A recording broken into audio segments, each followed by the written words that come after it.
ہمارے پاس جب لوگ آتے ہیں اور وہ داخل طریقت ہوتے ہیں تو ہم جو بنیادی چیزیں ان کو بتاتے ہیں تو ان میں سے ایک چیز یہ لازمی بتاتے ہیں کہ رزق پاک نہیں ہوگا تو باطن روشن نہیں ہوگا. یہ بنیادی بات ہے.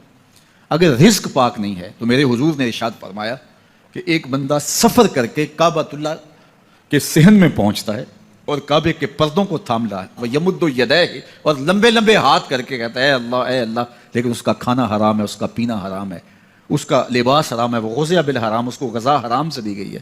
میرے حضور نے فرمایا اس کی کوئی دعا قبول نہیں ہوگی. سفر کیا, جنگل پہاڑ کاٹے, سمندروں کو پاٹ کر کے آگے گیا, ہواؤں کے کلیجے چیر کے آگے بڑھا, مہینوں کی مسافتیں طے کر کے گیا اور کعبۃ اللہ کے سامنے کھڑا ہے, سین حرم میں مطاف میں کھڑا ہے, لیکن اس کا جسم حرام سے پلا ہے, اس نے جو پہنا ہے اس لباس کا تانا یا بانا حرام کا ہے, اس کو غذا حرام کی دی گئی ہے, اس نے پیا حرام کا ہے, اس نے کھایا حرام کا ہے, تو پھر اس کا یہ سارا سفر رائے گاں چلا جائے گا, اس کو کچھ نصیب نہیں ہوگا. تو سب سے پہلی شرط اس عنوان سے عقل حلال ہے. اس کے بعد پھر صدق مقال ہے کہ آپ کی زبان جھوٹ نہ بولے. جب کوئی شخص جھوٹ بولتا ہے روحانیات تو دور کی بات ہے, اللہ کے فرشتے اس سے 1 میل دور ہٹ جاتے ہیں. جب کوئی شخص جھوٹ بولتا ہے تو حدیث پاک میں آتا ہے اس کے منہ سے ایک خاص قسم کی بدبو نکلتی ہے.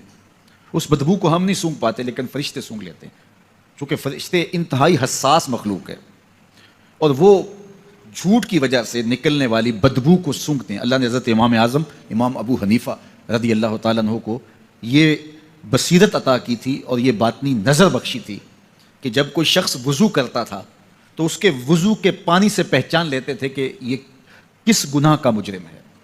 جب بندہ وضو کرتا ہے تو وضو سے ہاتھوں کے گناہ جھڑتے ہیں, منہ کے گناہ جھڑتے ہیں, تو وہ وضو کے پانی سے اس بات کو محسوس کرتے تھے. اللہ نے ان کو وہ بصیرت عطا کی تھی, لیکن انہوں نے اللہ کی بارگاہ میں عرض کی مالک مجھ سے یہ چیز چھین لے, یہ چیز مجھے نہیں چاہیے. لوگوں کے بارے میں جو ہے وہ ایسا گمان پھر پیدا ہوتا ہے. تو فرشتوں کو اللہ نے وہ حساس جو ہے وہ پاکیزہ وجود دیا, ان کی حس ایسی ہے تو بھاگ کے گزرتی ہے کہ بیٹے کا منمونا چہرہ بھی نگاہوں کے سامنے رہے. ذرا منظر تو دیکھو کتنا دل آویز ہے. اللہ اکبر, سینوں میں پتے پانی ہو جائیں, پتھر بھی ہو تو پگھل جائے اس زہرہ گداز داستان سے, لیکن اللہ پر توکل اور ماں کی بے قراریاں, کبھی صفا پہ کبھی مروہ پہ, زبان پہ شکایت نہیں ہے. پھر جب مروہ پہ پہنچتی ہیں 7 چکر مکمل ہو گئے تو ادھر کیا دیکھا کہ معصوم اسماعیل ایڑیاں رگڑ رہا ہے. ماں کا دل ڈولنے لگا کہ بیٹا آخری لمحوں میں دوڑی کہ بیٹے کو جا کے اپنی چھاتی سے چمٹاؤں, ہو سکتا ہے 2 قطرے دودھ کے اس کی زندگی کی آس بندھا دیں. تو ماں دوڑتی ہوئی آئی, لیکن جب قریب آئی تو منظر بدلا ہوا تھا. معصوم کی ایڑیوں کے رگڑنے سے تازہ چشمہ پھوٹ رہا ہے, پانی ہے کہ بے قابو ہونا چاہ رہا ہے. آگے بڑھی, جلدی جلدی مٹی کی منڈھیری کرتے ہوئے کہا زم زم رک جا رک جا. اللہ اکبر. ہاجرہ سلام اللہ علیہا نے حضرت اسماعیل کی محبت اور اپنے رب پر توکل کی انوکھی اور البیلی داستان رقم کی. کہا ہاجرہ تو نے بھی حد کر دی, لیکن قیامت تک تیری راہوں کو بھی جلوہ گاہ بنا دیں گے.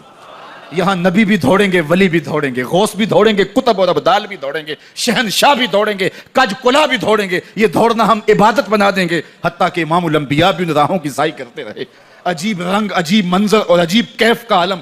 اچھا, یہاں رک کے ایک بات کرنا چاہوں گا, اگر آپ کی توجہ ہو, جہاں حضرت ہاجرہ دوڑیں اور ان کے مبارک قدم وہاں لگے اور لگ کے ہٹ گئے, عارضی نسبت ہے, مستقل نسبت نہیں ہے.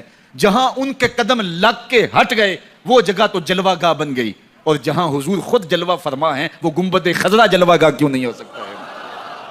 اب یہ پانی جہاں حضرت اسماعیل کے قدم لگے, یہ پانی دنیا کا عظیم ترین پانی ہے, اور پھر اس کا پروٹوکول یہ ہے اس کو کھڑے ہو کے پیا جاتا ہے. یار یہاں بھی روک کے ایک بات کہہ دوں, حضرت اسماعیل کے قدموں کو چھونے والے پانی کا پروٹوکول ہے کہ اس کے لیے کھڑے ہو جائیں, اور حضرت اسماعیل مسجد اقصیٰ میں جس کے پیچھے کھڑے ہو کے نماز پڑھتے ہیں اس امام کے لیے کھڑے ہو کے مصطفیٰ جان رحمت پہ لاکھوں سلام پڑھ لیں, تو اس میں شرک کہاں سے آ جائے گا. تو یہ تکریم ہے.